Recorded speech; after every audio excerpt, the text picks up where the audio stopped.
దయాప్రాప్తురాల నీకు శుభము, ప్రభు నీకు తోడై ఉన్నాడు. మరియా, భయపడకుము, దేవుని వలన నీవు కృప పొందితివి.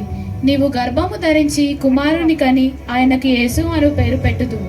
ఆయన గొప్పవాడై సర్వోన్నతుని కుమారుడు అనబడును.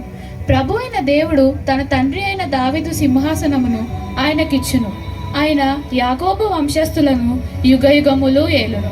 ఆయన రాజ్యము అంతము లేనిదై ఉండును.